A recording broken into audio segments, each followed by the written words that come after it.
Norman Stuck Spalding, Bare Bones Broadcasting Radio, talk show host. Here for your conceptual.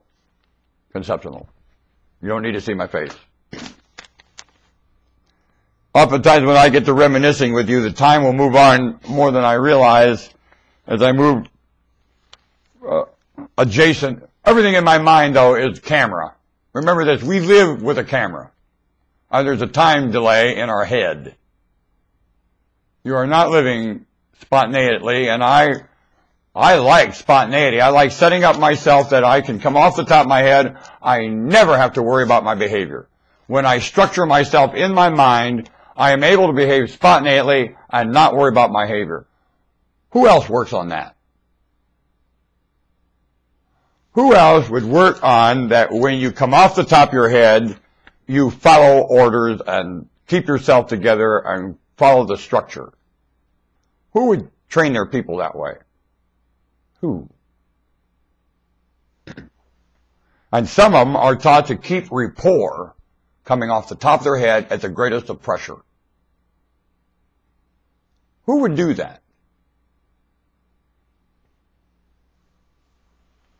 Well, a lot of people with security uniform do it. Let's use that term. Now, you know who's in security uniform, don't you? I call it insecurity. Okay, they're in uniform, and do they go through extensive training? I went through similar training in martial arts. You realize that once you're taught martial arts, you're taught there is a responsibility with it. You are not allowed to go around and beat people up with it. I had an instructor, he smelled that in you, he walloped the hell out of you. He sure did. If he smelled that you could come off at the top of your head and be vengeful to somebody, he beat you up until he figured that wasn't going to happen to you. So then he worried about instructing you anymore. Because he knew when you came off the top of your head, you were going to think.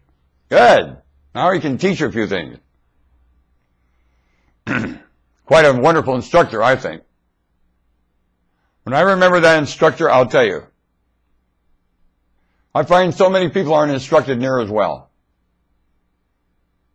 I'm so thankful for that instruction. When I come off the top of my head, I'm not violent a bit. Even though I know more violence there than any time in my life, or any time in my response, whatever, I know a lot of violence there.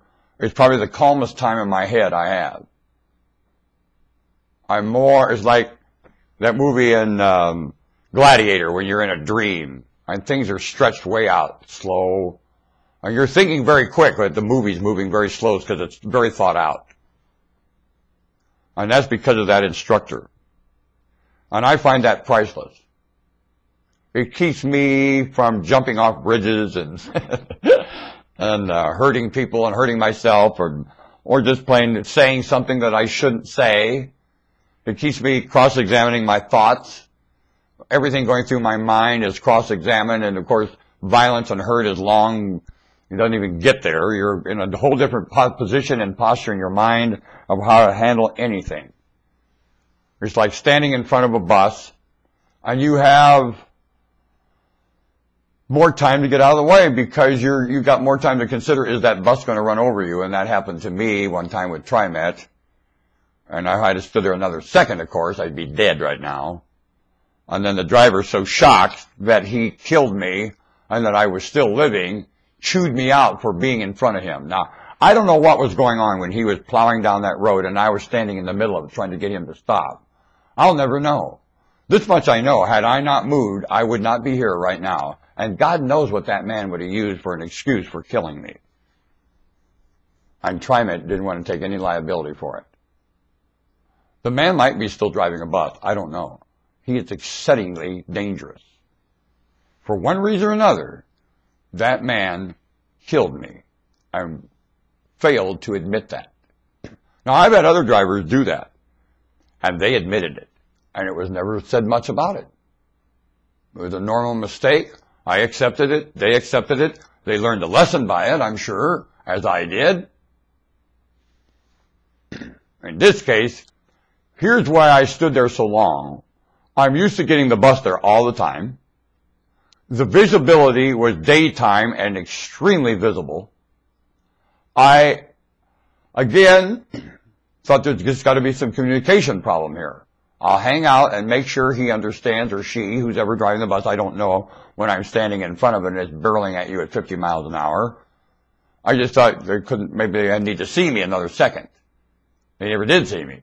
Or if they didn't give a damn. And thought it'd be fun to run over me. Who knows what goes through somebody's mind in a case like that? You know what I mean? It's staggering to me. The camera should have caught that. TriMet has dealt they deal very responsible with me on every occasion except that one. And I don't know, maybe because of the degree of liability. I'm not sure. But this much I know. They were horrified to admit their fault as a company. And what still scares me, the man might be still employed and nothing done. That is shocking. And they won't tell me if anything was done about that idiot. Because the way he acted when I got on the bus was worse than him trying to kill me. He really broke, he just came apart and was furious, carried on, tore into me, blamed me, insulted me in front of customers, carried on like a damn fool. If we would have been in the middle of nowhere and nobody else would have around, that man would have never done it. He was lucky he was employed for TriMet. That's the only thing that kept him from having his legs broke. But that is a fact. No one will ever speak to me that way, doing something like that to me in the middle of nowhere. I'll die trying to break their neck. At this age, I probably won't walk away. Looking at that man and his wrath, it would infuriate me enough to fight him to the grave. One way or another, I don't give a damn. I would attack him till one of us is dead. Absolutely. Now, the thing that kept him from that happening is the fact that he's an employee for TriMet. That's the only thing that kept that man from me thrashing him within an inch of his life for the way he addressed me when I got on that bus. Not so much for the accident. It was his brutal attack on me when I got in that bus. He took my character out and literally castigated it in every way he possibly could. Well, no, he won't. Not to my face, he won't. Ever. I'll take his face and stuff it right up his maker's butt. Then, and to his face now. I would first do it with words and remind him that he is beyond belief. Believe me, he would not, I would bring his mother's vagina out and he would go be stuffed up his mother's crotch. Vividly, in his mind. I'd make sure he understands that. Before if he kept coming at me physically, there would be nothing left of the man. Know that. I'm quite sure I could take him. Ooh, yeah. Yep. Unfortunately, that comes right back instantly. And my instructor would say, "Ait! Ait!" I can hear him. Because I'd wait till the man attacked me. Believe me, it would all be counterattack. I don't have to attack anybody. I know enough counterattack to take care of any attack.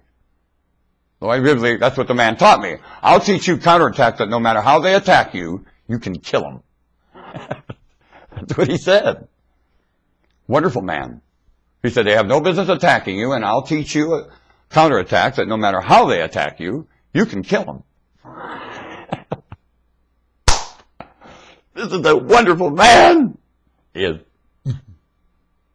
So guess what? That gives you a lot of confidence to take a lot of crap, and I do. In this case, I know that company's policy, I know human policy, and that man was mocking both of them vividly.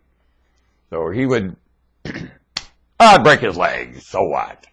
Even if he was down, I had to go back with a tree and drop him on his legs. He'd have his legs broke one way or a goddamn other. So he'd remember how walking is a very privileged situation. And he would be so quick to run over me when I'm nothing yet a walker. I use a bicycle and I'm a walker. And that's all I got is I'm a hobbling clubfoot walker.